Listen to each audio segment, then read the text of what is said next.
I just want to say, Kahente yujatsak skare wake ni Kanyen'kéha newanjoto. What can we I want to acknowledge that I am a guest here in unceded Algonquin territory, and I am from Kahnawake, which is near Montreal, Quebec. I'm Kanyen'kéha, also known as Mohawk. I'm a mother and a grandmother. And I just want to take a moment to ask all of you to acknowledge the places where you are sitting, the places where you are working and living, and the Indigenous communities and the Indigenous peoples that are caretakers of those spaces and places. Yeah. So this project started out really as my doctoral dissertation, in which I looked at Kanyen'kéha, or Mohawk as they're called in English, place names through using a different kind of lens and philosophical underpinnings. I started by looking at past place naming studies of Haudenosaunee or Iroquoian place names through a critical lens. And then I used archival documents, historical linguistics, and I worked directly with community members to combine that archival work with oral histories and Indigenous knowledge of the people in those communities. I did this by using a combined lens of linguistics, culture through Indigenous studies, and landscape geography to answer two major research questions. And because my PhD is in applied linguistics, language figured probably the most prominently. So the first question was, what do Kanyen'kéha place names mean? And the second question was, do these place names appear to fit into any of the previously theorized place naming categories of some of the previous place name studies, or do they represent new naming categories? In total, I ended up with about 87 individual names. There are far more than that, but some of them were a little bit difficult to process, or there were issues with them in some other way.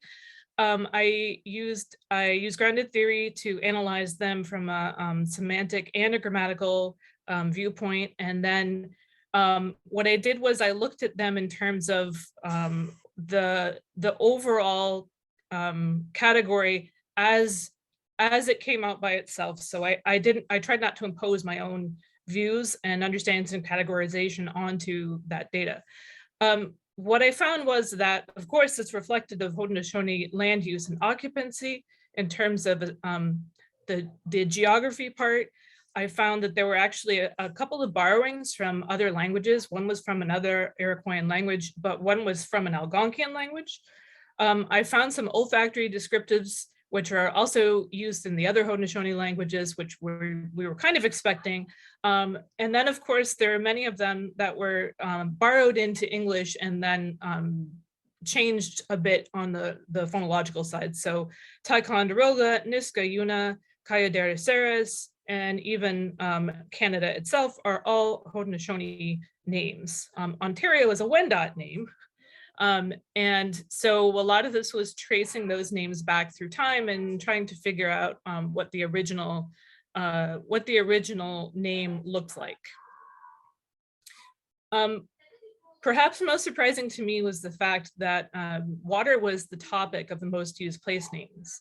So the three most used place names were Dewa Santa, which is a waterfall, and Ohyahoge, which is kind of like either at the river or at the beautiful river, kind of depending on how you analyze it.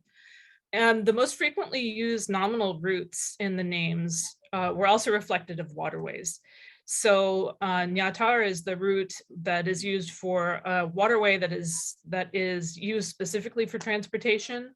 Wehno is an island, and Hyo is the word for river.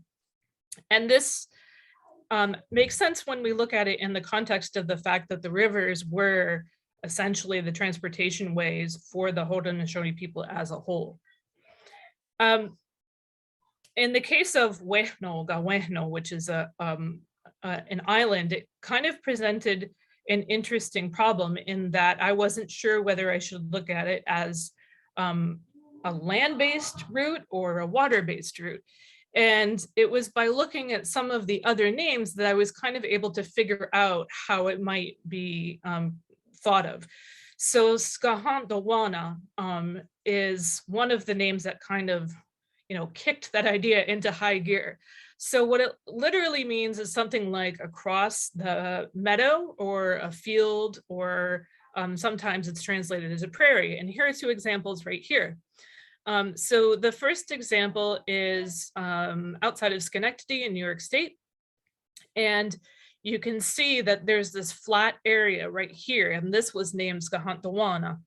This on the other side is Wilkes-Barre, Pennsylvania, and a bunch of other cities. That is the size of this particular Kahente, is that there are several cities that are taken up in this particular Kahente. But the interior is largely flat and was grassland. And that was part of what led me to analyze the idea of an island as being not land-based, but actually a navigational feature of a waterway. And that was part of what changed my understanding of how names are based in the Haudenosaunee languages, but also this idea of the concept of landscape. So because the majority of names that I studied were descriptive, they contain that indigenous knowledge. So in other words, what people use those names for, why things are named the way that they're named, but also they contain the ethnophysiographical understandings of the landscape. So in other words, there is a kind of cultural division of the landscape that appears in language, and those are preserved in the place names. So both of these things are really, really critical for not just linguistic preservation and revitalization, but also for cultural preservation and revitalization. So the next question that we had was, how do we document those names and the language that goes with it so that these can be preserved long-term, but then also used for all sorts of revitalization projects? And that's kind of how this whole project got off the ground. So this is just a snapshot of the Atlas of Kanyen'kéha space. It's here at Carleton University. It's hosted through the Geomatics and Cartographic Research Center, which is where I'm currently a research assistant. We also work with the School of Indigenous and Canadian Studies as a partnership on this project. And this is us, and this is what we do. So I am a linguist. I graduated 2 years ago. I'm still waiting for my graduation ceremony. Hopefully it's coming up soon. What's important to note here, and of course Kahente is sitting right next to me, the other kind of really important partner in the team is the group that we call the Kanyen'kéha Mapping Collective.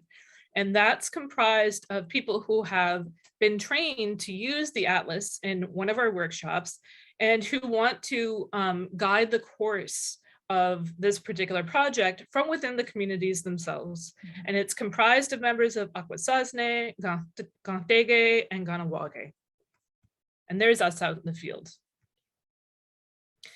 What we use to create the Atlas itself is called the Nunaliit mapping framework. It was created at the Geomatics and Cartographic Research Center, and it really just gives us the flexibility that we need to be able to do what we need to do.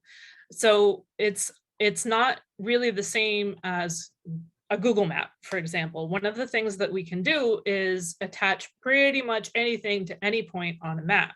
So one of the things that we have done is to take the pronunciation of those place names and to pin them to that point on the map so that people can understand how that name is said in Kanyen'kéha. We also have a lot of video of that particular location on the map. We talk about what people used to do there, and we put in photographs of people doing those things. So the idea is that you're kind of getting a snapshot, not just of the language or the landscape, but kind of all of those things going together. It's designed specifically so that you can have access to it at really specific remote locations. We do use it a lot up in Nunavut, and we've tried to orient it towards Indigenous people that want to map their own information. and proceed accordingly. I'm going to have Kahente take over to tell you about the Kanyen'kéha communities and the workshops that we held within those communities. So, Sayeko. So we had originally started planning for this project without the idea that we would be all hit by worldwide pandemic. So the most effective kind of work, the most effective way to do this kind of work, obviously, is to go into community, go on the land, talk to people, engage with them one-on-one or in groups live. But of course, we couldn't do that. And we had planned originally to host workshops. So we decided that when the pandemic hit, we would try to figure out a way to continue with our project. We had to do some supplementary documentation of the process of using this mapping system, and then bring learners through an online version of our workshop. But then last summer, we had the opportunity to go into communities and engage with people one-on-one in safe spaces. And it's there that things began to flourish. We held 3 in-person in Aguasasne, Kahnawake, and Gondege, with the plan as well to host one in Ganisadage, but it didn't work. So these are some of the Kanyen'kéha communities, the Mohawk communities that are in existence. For those of you who don't know, there are 14 Mohawk communities that span Ontario, Quebec, and New York State. And that ideally the goal is to go to all of them, but we've been kind of limited with COVID, of course.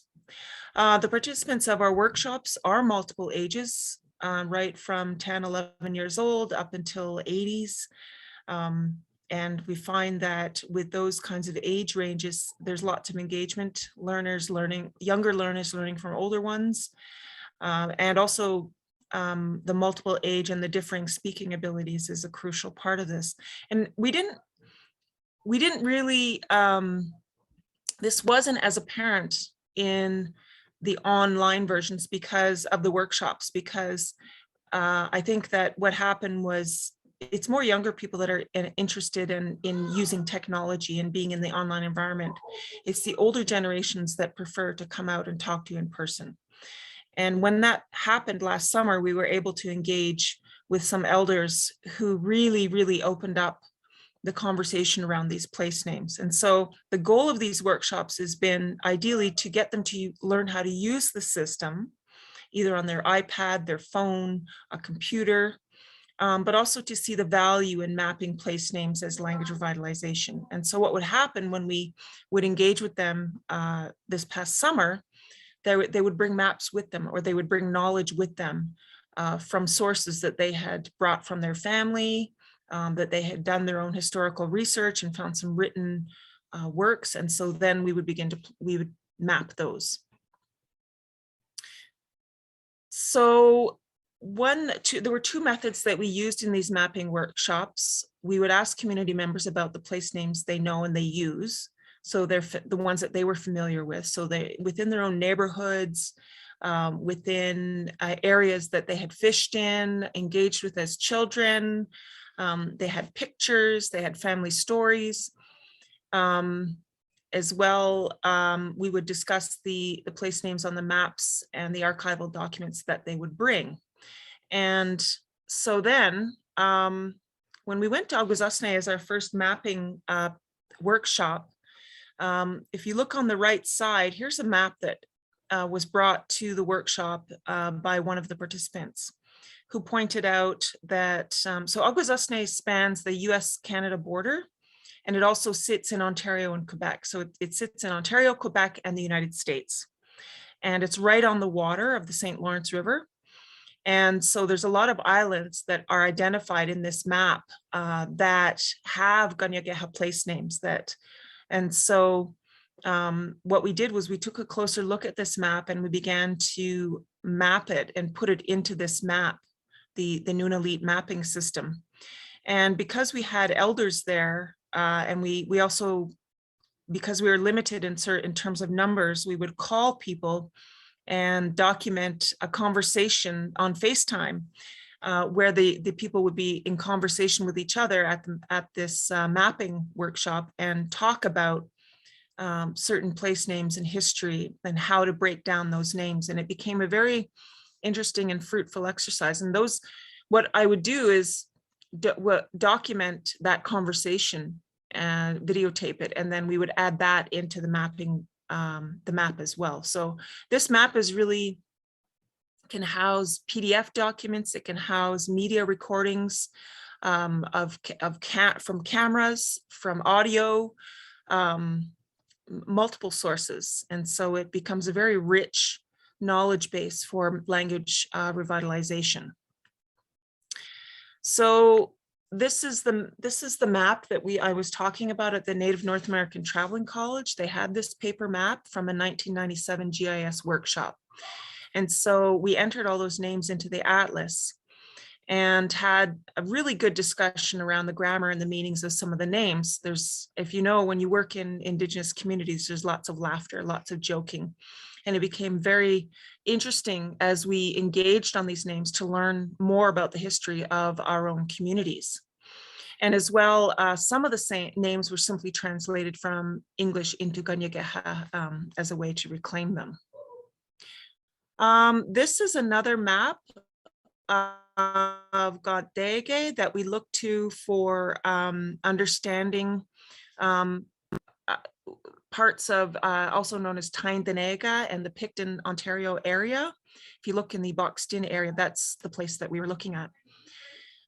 So when we went to Kahente, we actually ended up doing something quite similar to the Akwesasne workshop, where we had found an older map with many names that were labeled in Kanyen'kéha, and really a lot of the analysis was working through what was written in English to try and figure out what the pronunciation was in Kanyen'kéha. And we were able to do that with a lot of different names. And one of the most interesting ones was the one that's showed on the screen, called Ojisto. Mhm. Ojisto just means star.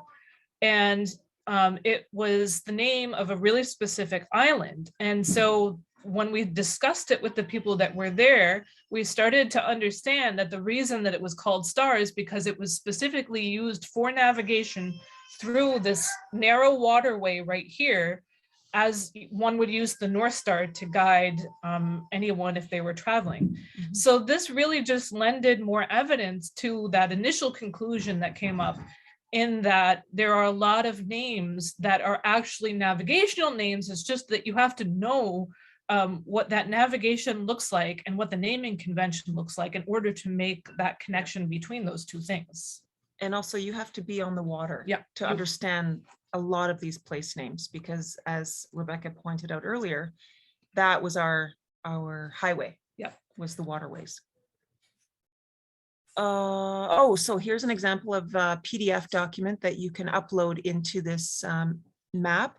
This is actually from our workshop that we did on in Kahnawake with members from Kanesatake, but it's really about Cartier's understanding of the Montreal area. And it's a translation and also a reproduction of an old document where Cartier talks about place names. And so what we did was we brought this. Next slide. Oh, is it? Okay. Yeah. So we brought this to the workshop with us, and with the elders from the communities, we in essence mined the names from this document, and then worked with them as we tried to figure out whether they were accurate or not. Mhm. And it's very interesting to watch this take place. As I said before, it's really powerful when you're able to go into community to do this. When we were working with the elders in Kahente and then in Kahnawake, what happens is this awareness. They're speakers of the language, but then they when they see the name, they can kind of understand what they're seeing, because a lot of it's very old Mohawk, very old Kanyen'kéha.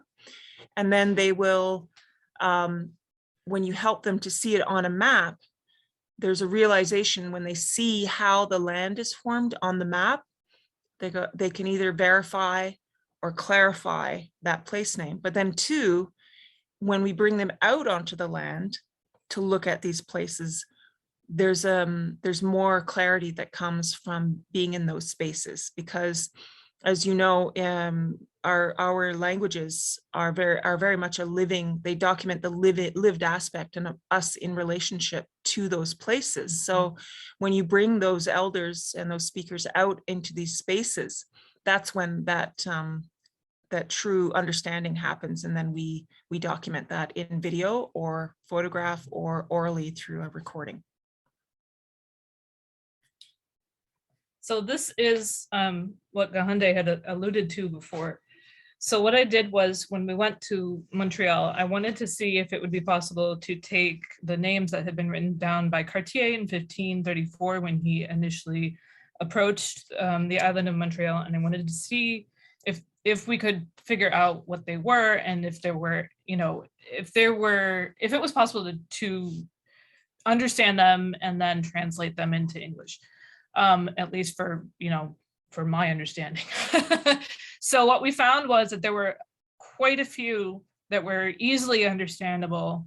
And what we did was we brought them to the speakers at Kahnawake and said, well, what do you think of, this is what I understand from this name. Does this make any sense? In the case of the name that was used for Mont Royal, so for the mountain itself, and therefore for the surrounding area, it looked to me like de da, which is just like a double hill. And this didn't make any sense to me, because the way that I understand Mount Royal is Mount Royal. There's one mountain. And it turns out when you look at it in an elevation model, there are very clearly two ridges. What's more is that when you come across the Pont Mercier, the bridge from Kahnawake, which is across the river from Montreal, you can very clearly see the outline of the two ridges as a profile against the sky. So this one has actually kind of now taken on a life of its own, in that people have decided that they want to use that name for Montreal instead of what had been used before.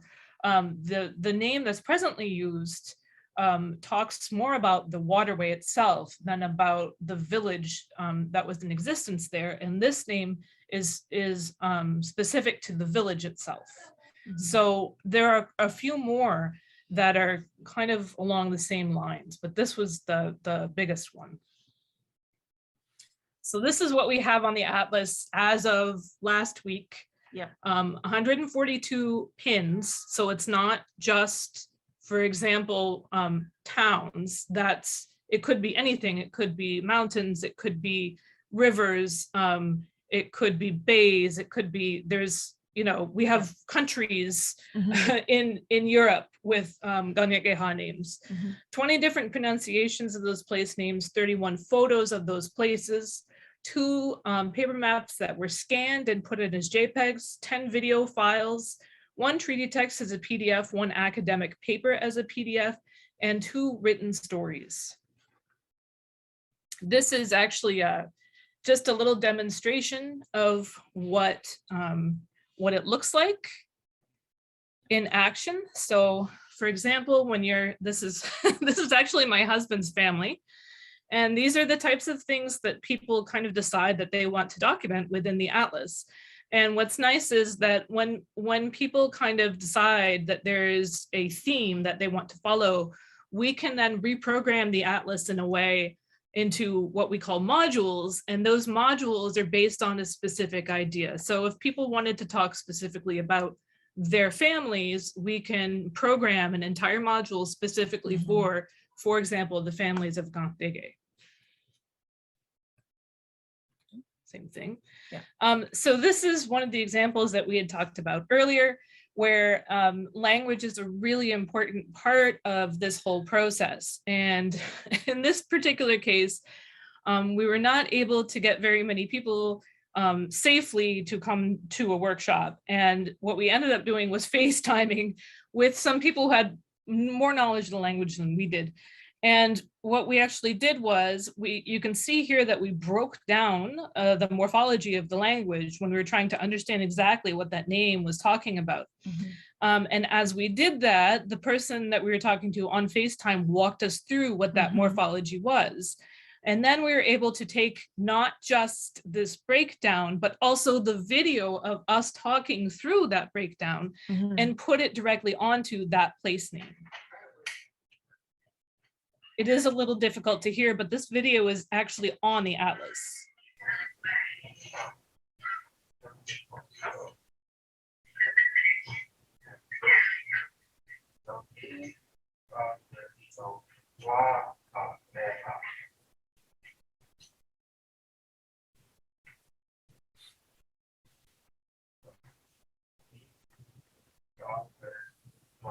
Place it a little while.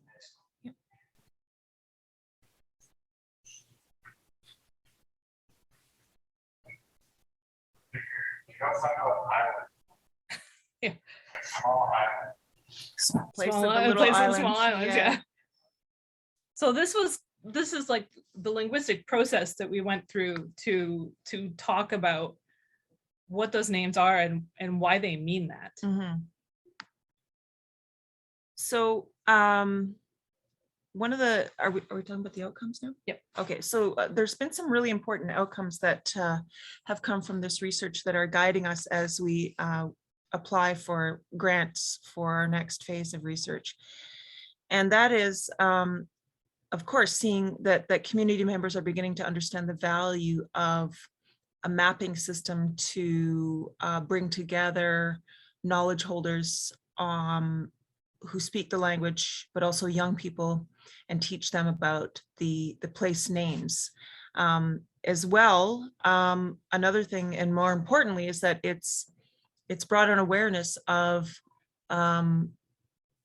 that that original mapping systems brought to this land by Europeans have colonized our understanding of place and our relationship to the spaces and places that our ancestors freely traveled, freely utilized, lived their lives on. And it demarcated all kinds of barriers and really structured the way that we began to use the land. And so what this mapping system is doing is it's creating an awareness of an original understandings of our relationship to place that come out of our perspective, and more specifically out of our language use. And so, you know, with the land back movement and language revitalization together combined, they really enhance the community perspective on the places that they live, because they begin to see them differently without these man-made borders. And then they begin to understand, oh, we had a whole other relationship with this place. And so our next phase of research is going to be developing a language revitalization model, where we'll start in the community of Aguasasne to do workshops that will illustrate some of our previous findings, but also teach community people how to use these maps, this mapping system, how to go out and do this. But then we're also going to we've put together plan to do a summer camp where we will pair young people with older language speakers, and also teach the young people how to use drones so that they can bring these elders out into places on the land, capture the video footage of these spaces with the drone technology, but then also work with the elder to document the history of these spaces, and then put that information into the maps. And then we will hold a second series of workshops where we're going to invite those participants who were in the summer camp to give back what they learned, but also teach others the skill of using this mapping system. And then we're going to bring it to other communities and test it out. And we'll see if it works. So this awareness of the power of this system, but also bringing in further technology like drone technology, came out of our original work that we've been doing over the last few years. I think, oh. Yeah, I'm not sure if you can hear. This is another example of this discussing the grammar and kind of working through what something means, and how this then people are kind of able to apply it to not just that particular name, but other names as well. One of the things that we are going to do with one of the communities that we're planning to work with, Kanyen'kéha, is there's this story of the founding of the Haudenosaunee Confederacy called the Peacemaker's Journey. And a lot of those points in that journey are found within the territory of the Kanyen'kéha, of the community of Kanyen'kéha. And so they've asked us to work with them to document those spaces. And it was through some of the work that we did last summer with members of Kanyen'kéha that we realized how the importance of documenting these spaces. And we'll be working with young people, I think, through the summer and through the summer camp to document that story, the places in that story. So as I said before, this is about, it's not only about language revitalization, this project, but it's also about reclaiming space. And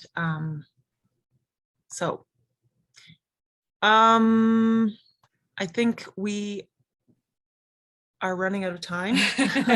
So this We've got lots to say. Yeah. This is just, if you're interested, this is the URL of the atlas itself, and this is kind of showing you some of the things, just a little video of kind of what you can expect when you go to the atlas itself. One of the important things to remember on this is that it's membership is of Kanyen'kéha communities that can access this map.